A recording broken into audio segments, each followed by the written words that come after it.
name is Marcos Picayo Aguilar, and I am Barcelona University's manager and co-director of the Masters in Sports Management and Legal Skills with ISDE and FC Barcelona.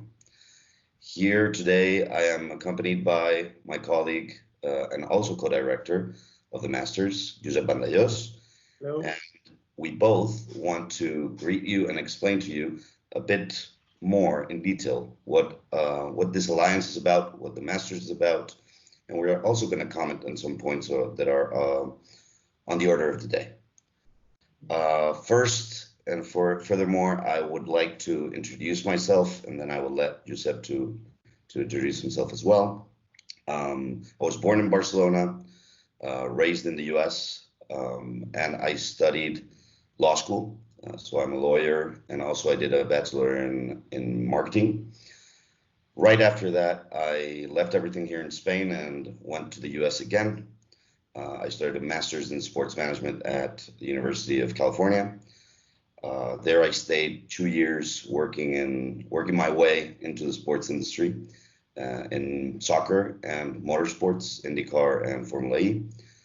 Right after that, I returned to Spain, did an MBA in sports management, and worked a bit in sports marketing agencies and some legal matters as well in sports law.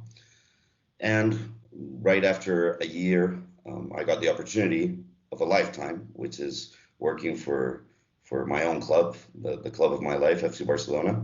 And I've been at this position for 3 years in a project that is pioneer on the innovation and strategy areas, and it's incredible. And that's Barca Innovation Hub, and that's Barca Universitas, which we will explain in detail later on. I'll leave the ground to my colleague Josep to introduce himself a bit as well. Thank you, Marcos, and thank you for your presentation. It's fascinating hearing about your success story and how you made it into the sports industry. It is not always obvious how to enter and access this amazing industry, but it was very interesting to hear your own story and how you navigated your journey to the best club in the world. Thanks. So as per myself, my story, it's probably not as interesting as yours.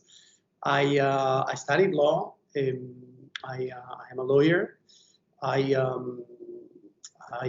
then moved to Paris to work in the banking industry first, right after I finished my law school. And I rapidly realized that banking was not for me. So I came back to what I do the best, which is lawyering, if that verb ever existed.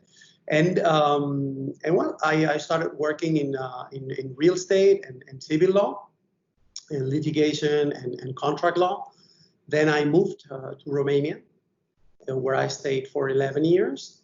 And it's where I shifted my focus, or the focus of my career, towards the sport industry. And that was about 10, 11 years ago, when by chance, in a trip I made to Africa, to Ivory Coast, I met a person who later, when I came back to Romania, introduced me to a football player who was playing in the Bundesliga and had a few problems with his agent.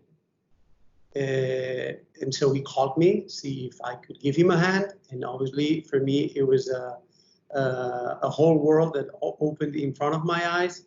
And that's when I decided that I would focus my efforts and my interest in developing a legal career in the sports industry, and in particular in football.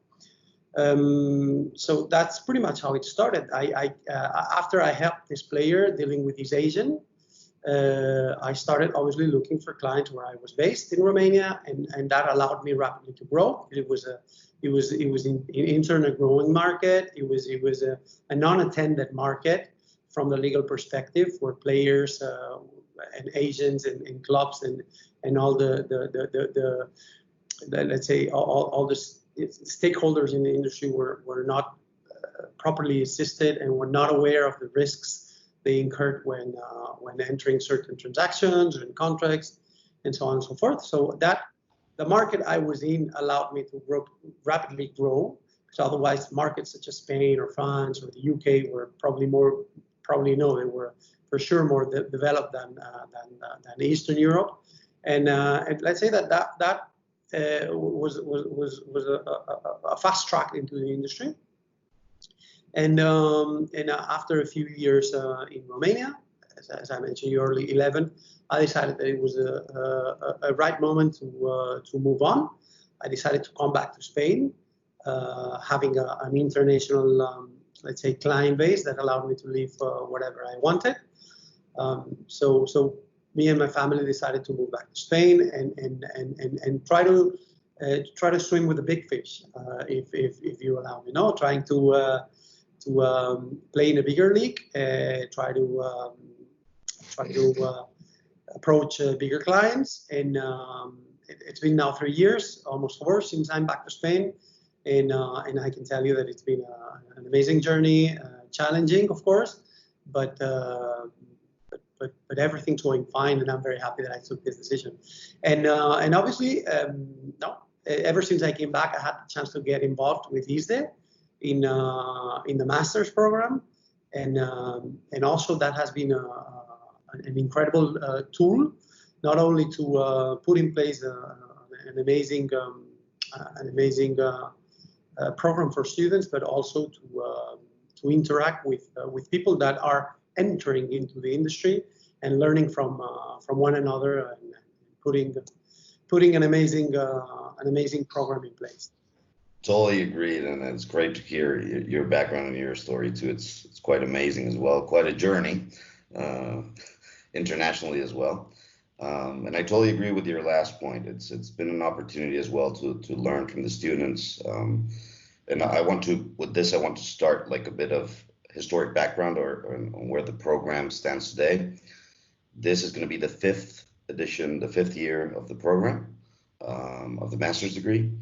This it is important to remark that ISDE was the first partner of Barcelona Innovation Hub project for FC Barcelona. They were the first to believe in what we were doing, and we were the first to build a joint program, a joint master's, to help the students and the talent out there to join the sports industry, because as we both explained in our brief stories, it is not an easy journey. It is not that easy to get into the sports industry. So if you have the right help and the right people surrounding you, I think it's quite better than if you do it on your own. Some years ago, we didn't have these sort of master degrees. We didn't have these sort of programs, only maybe in the US or just a few. Nowadays, the opportunities and the different offers, the different opportunities are elsewhere. And from FC Barcelona, we wanted to be, as always, the pioneers, the point of reference, more than a club, as our motto stands. And ISDE was the perfect partner to do so. So this year we're going to start the 5th edition. As Giuseppe was saying before, many of our students of the past editions are nowadays working within the industry. Actually, some of them have joined either Giuseppe or me in our teams. And it's really thrilling to have that talent acquisition on our side. And it's been a journey. Every year we try to, of course, improve. We try to innovate the program, count with different professors, different backgrounds, different sports, because even though we probably are, as FC Barcelona or Giuseppe in his business as well, we probably focus more on the football side, but we are quite familiar with other sports as well. And this is a program, this is a master's that is about global sports, not only about football. Absolutely. Therefore, we can talk, Giuseppe, maybe now a bit about what is the current situation in the sports industry? I would, if you allow me, Marcos, Of course. I would just remark and underline the fact that this is an amazing program which with a holistic approach towards the industry. As you were saying, we're let's say mainly focused on football as in our jobs, in our daily jobs for obvious reasons. But the program is not focused on football. We have people from and the best professionals from motorsports, from in the case of Dorna, the Formula One, basketball, people from FIFA, people from the Court of Arbitration for Sports, people from the marketing industry, from Nike, from exactly.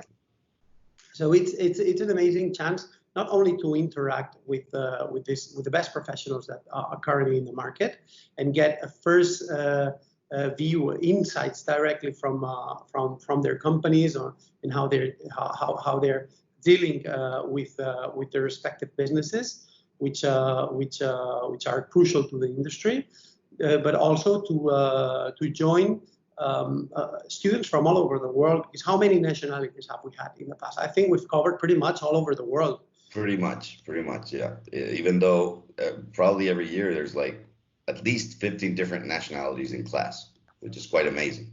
And that makes it a unique opportunity to enrich your knowledge, your contacts on a worldwide basis, and expanding your network, which is crucial. You were saying that each one of us has a different story, but the truth and what we all learned from the program and from the people we met in the program is that there is no one solution fits all or one recipe to access the industry. There are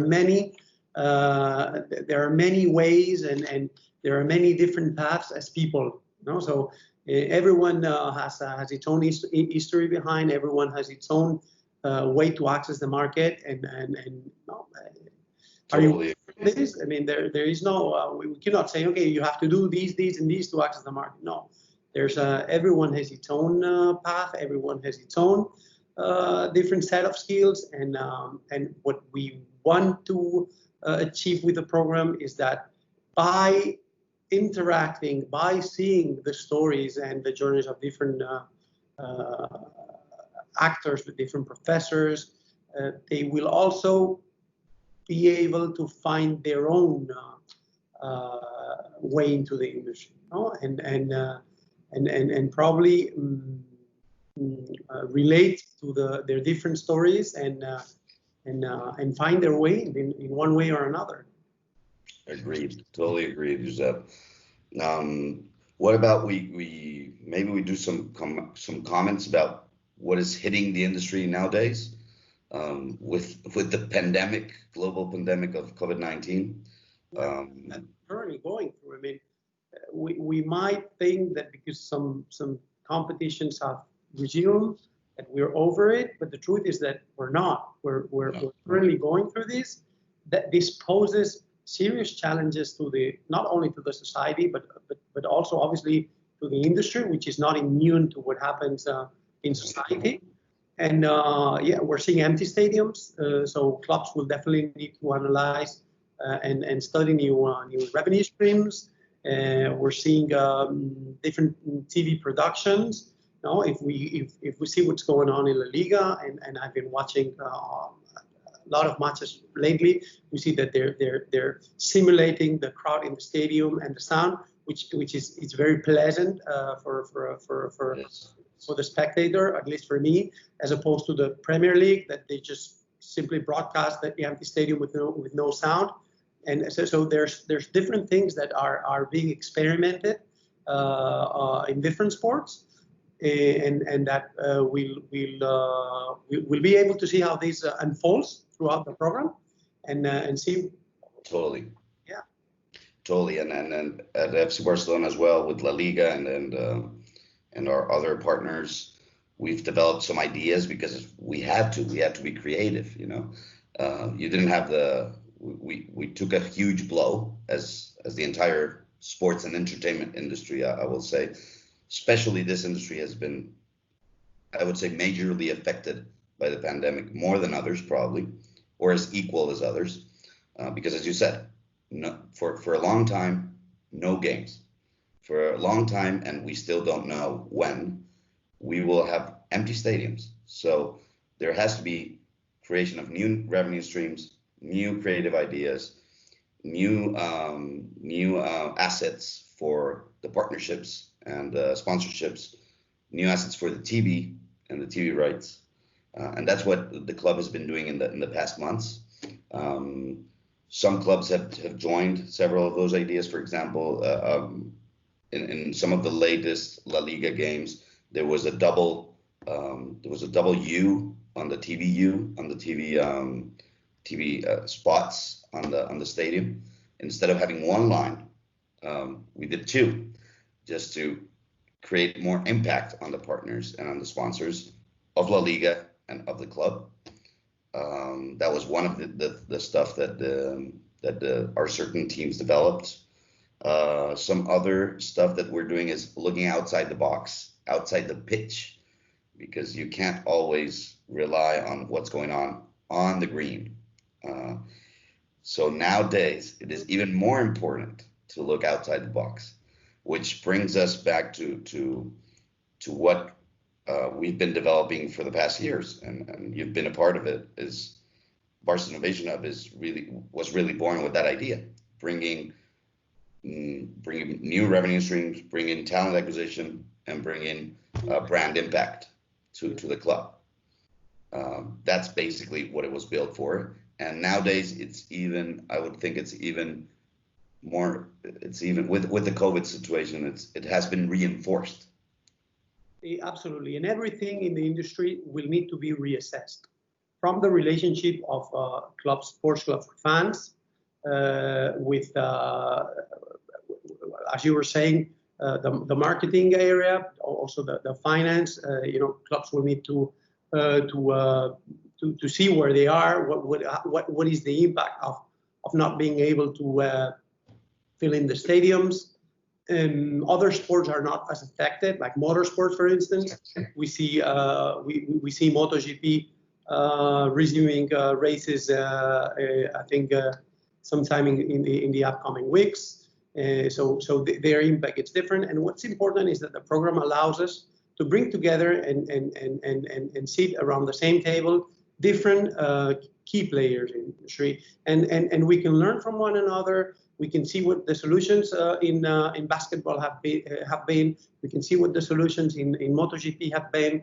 We can see what their problems have been, and try to anticipate what could be a threat to our industry. And this sharing of ideas, of knowledge, of different backgrounds, that's what the program allows, and that's why it is so important that we take it seriously. And myself, as a co-academic director, with you, Marcos, have taken very seriously to put in a program that covers every specific area, and that has a very strong, let's say, practical approach to things, to problem solving. To also the theoretical part is important, because if we're talking about finance, we need to know about finance. If we're talking about law, we need to know what the law says. But the professional point of view and the practical side of things, and it's something that we really care about, and we really emphasize, and we put the accent. So yeah, I would like to add up that, because you opened the door for me to do that, is we kind of want to cover, or we do cover actually, all lines of expertise, all areas of knowledge, all areas of work within the sports industry. So as you said, if we focus on law, we need to talk theoretical and practical, but also finance, also communications, also marketing, also branding, image, TV rights, arbitration, and so on. We need to cover all the layers of work, because for our students, you never know where they're going to end up. Many of them are sports lawyers. After many work in finance, many work in marketing and digital, innovation, strategy, marketing. So we kind of give a global view, global aspect. And if you ask me, what makes it more interesting is that, as you said earlier, we are navigating through uncharted waters. We don't know where we're going. We're really going through uncertainty. And not only we're going towards somewhere we don't know, but if you allow me to compare it with sailing, you know, the waters are pretty choppy. I agree. So that makes it a unique opportunity to bring in your creativity, your talent, and be able to propose solutions directly to the players in the industry. We'll be attending master classes with the CEO of football clubs, with the CEOs of different sports industries, and you will be able to tell them, listen, I think we could solve this problem with this particular approach, or with these tools I've come across with, or you know. So that's what makes it even more interesting. I know that it's been amazing in the past, but we're going towards exactly what we're facing right now is makes it even more interesting. Incredible, because it's so exciting because we don't know what's going to happen. Yeah. So for me, it's a window of opportunity. I 200% agree with you.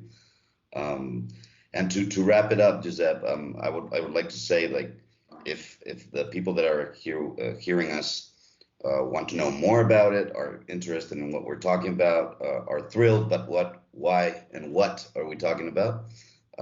We're more than happy always to attend any questions. We're happy to give them all the information needed, and it will be great to have them join the family, right?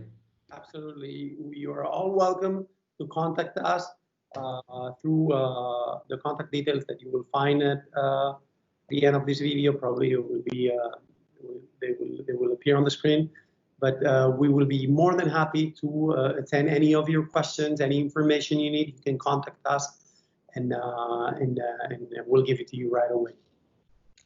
Sure thing. Thank you guys for being there, and hope to see you soon. Thank you, and we'll see you in Barcelona sooner than later. Take care, and we'll be in touch.